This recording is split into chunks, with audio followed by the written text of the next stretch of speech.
Hebreus capítulo 9. Ora, também o primeiro tinha ordenanças de culto divino e um santuário terrestre, porque um tabernáculo estava preparado, o primeiro em que havia o candeeiro e a mesa e os pães da apropriação, ao qual se chama o santuário. Mas depois do segundo véu estava o tabernáculo, que se chama o Santo dos Santos, que tinha o incensário de outro, e a arca do concerto, coberta de ouro toda em redor, em que estava um vaso de ouro, que continha o maná, e a vara de Arão, que tinha florescido, e as tábuas do concerto.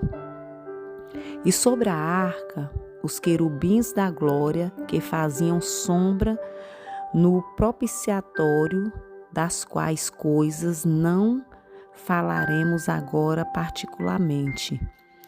Ora, estando estas coisas assim preparadas, a todo tempo estavam os sacerdotes no primeiro tabernáculo, cumprindo os serviços. Mas no segundo, só o sumo sacerdote, uma vez no ano, não sem sangue, que oferecia por si mesmo e pelas culpas do povo. Dando nisto a entender o Espírito Santo que ainda o caminho do santuário não estava descoberto, enquanto se conservava em pé o primeiro tabernáculo, que é uma alegoria para o tempo presente, em que se oferecem dons e sacrifícios que, quanto à consciência, não podem aperfeiçoar aquele que faz o serviço, constituindo somente em manjares e bebidas e várias abluções e justificações de carne, impostas até ao tempo da correção.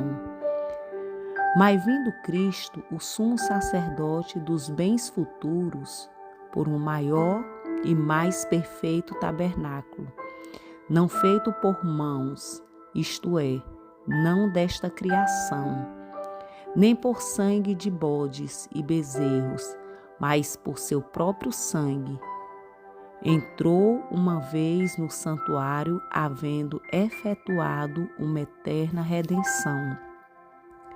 Porque se sangue dos touros e bodes e a cinza de uma novilha espazida sobre os imundos o sacrifica quanto à purificação da carne, quanto mais o sangue de Cristo, que pelo Espírito eterno se ofereceu a si mesmo, imaculado, a Deus, purificará as vossas consciências das obras mortas, para servires ao Deus vivo. E por isso é mediador do Novo Testamento, para que, intervindo a morte para remissão das transgressões que havia debaixo do primeiro testamento, os chamados recebam a promessa de herança eterna. Porque onde há testamento necessário é que intervenha a morte do testador, porque um testamento tem força onde houve morte, ou terá ela algum valor enquanto o testador vive? Pelo que também o primeiro não foi consagrado sem sangue, porque havendo Moisés anunciado a todo o povo todos os mandamentos segundo a lei, tomou o sangue dos bezerros e dos bodes, com água, lã, púrpura e isope, e aspergiu tanto o mesmo livro como todo o povo, dizendo: Este é o sangue do testamento que Deus vos tem mandado. E semelhantemente aspergiu com sangue o tabernáculo e todos os vossos do ministério e todos os vasos do ministério.